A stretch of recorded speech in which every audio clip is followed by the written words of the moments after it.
JEE mains अप्रैल attempt में अब मात्र 2 हफ्ते का टाइम बचा है। तो इन 2 हफ्तों में आपको किस तरह से अपनी प्रिपरेशन को कंटिन्यू करना चाहिए ताकि आप अपने एग्जाम में अच्छा स्कोर कर सको, इसके बारे में आज हम इस वीडियो में बात करने वाले हैं। So myself Udit Tiwari from NIT Kurukshetra. Let's start the video. तो आपके पेपर में अभी बहुत कम टाइम बचा है, तो मैं कोशिश करूंगा कि इस वीडियो में हर बात को पॉइंट टू पॉइंट समझाऊं, बहुत ज़्यादा टाइम वेस्ट ना करूं आपका, ताकि आप अपनी प्रिपरेशन में उस टाइम को यूटिलाइज कर सकें। So our first point is focus on whatever you have studied till now. अब इस 2 हफ्ते के टाइम में आपको कोई नया टॉपिक पढ़ने की ज़रूरत नहीं है, और मैं बिल्कुल अवॉइड करने को कहूँगा आपको कोई भी नया टॉपिक स्टार्ट करने को। आपने आज तक जो भी चीज़ें पढ़ी हैं उन्हीं को अच्छे से रिवाइज करो डेली बेसिस पे, और उनके क्वेश्चंस प्रैक्टिस करो स्पेशली, और जितने हो सके उतने ज़्यादा PYQ सॉल्व करने की कोशिश करो, बिकॉज ये आपको पेपर में हेल्प करेंगे बहुत। इस वक्त आपको नया टॉपिक स्टार्ट करने की कोई ज़रूरत नहीं है, सिर्फ अपने प्रीवियस जो आपने टॉपिक्स पढ़े हुए हैं उन पे अच्छे से फोकस करो, उनको डेली बेसिस पे रिवाइज करो, उनके क्वेश्चन सॉल्व करो, देन इसी लूप को रिपीट करते रहो। रेगुलर मॉक टेस्ट्स, आपको इस वक्त पे हर दिन एटलीस्ट एक मॉक टेस्ट तो देना ही देना है, और आपको ट्राई करना है कि आप एग्ज़ाम की शिफ्ट में ही मॉक टेस्ट को दो। जैसे फॉर एग्ज़ाम्पल आपके 2 शिफ्ट में जेई मेंस का पेपर होता है, एक मॉर्निंग शिफ्ट जो कि 9 से 12 होती है, और आफ्टरनून शिफ्ट जो कि आई थिंक 2:30 से 5:30 होती है। तो आप कोशिश करो कि इन्हीं 3 घंटे में मॉक टेस्ट को अटेम्प्ट करो, और हर दिन आपको मॉक टेस्ट देना है। एटलीस्ट एक मॉक टेस्ट तो दो।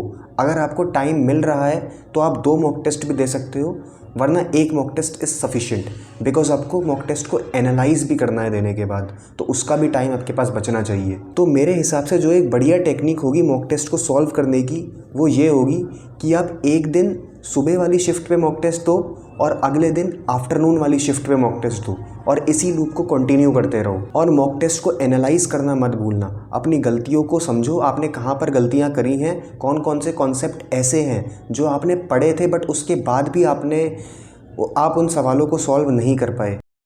थर्ड पॉइंट इज़, जो कि सबसे ज़्यादा इंपॉर्टेंट पॉइंट है, फिक्स योर स्लीप शेड्यूल। बहुत सारे स्टूडेंट्स की प्रॉब्लम होती है ये कि वो रात के समय पढ़ना प्रेफर करते हैं, बट अब आपके पेपर में मात्र 2 हफ्ते बचे हैं, तो आप कोशिश करो कि एटलीस्ट पेपर की शिफ्ट्स जो होती हैं आपकी, उसमें आप ट्राई करो कि आपको नींद ना आए, अपना स्लीप शेड्यूल सुधारो, सुबह और दोपहर सोना अवॉइड करो। जैसे बहुत सारे लोगों की प्रॉब्लम होती है कि उनको दोपहर में बहुत नींद आती है, तो आप कोशिश करो कि बहुत ज़्यादा हैवी लंच ना करो दोपहर में, हल्का लंच करो। कुछ दिन की बात है, अपने पेपर के लिए इतना चलता है भाई, इतना चलता है, ठीक है। और आप ट्राई करो कि 9 से 12 और 2:30 से 5:30 के बीच में आपको सोना नहीं है। आप कुछ भी करो उसमें पढ़ाई से रिलेटेड, बट आपको सोना नहीं है, बिकॉज अगर आपने ये हैबिट नहीं सुधारी तो पेपर में आपको प्रॉब्लम हो सकती है। पेपर में बैठ के आपको उबासियाँ आती रहेंगी, आपको नींद आएगी, और आपका पेपर ख़राब होगा। And fourth last point is, don't panic.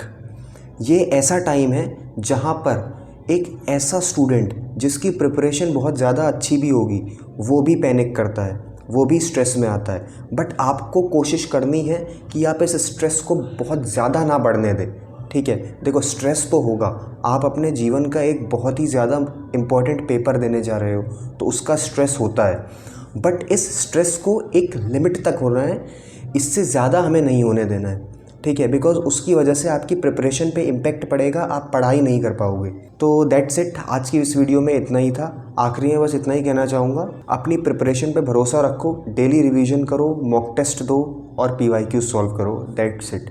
Paper की चिंता बहुत ज़्यादा मत करो, बिकॉज अब सब आपको अपनी मेहनत के ऊपर छोड़ना पड़ेगा। आपने जितना पढ़ा है उतना ही आप कर पाओगे। That's it. मिलते हैं आपसे अगली वीडियो में ऐसे ही और कंटेंट के साथ।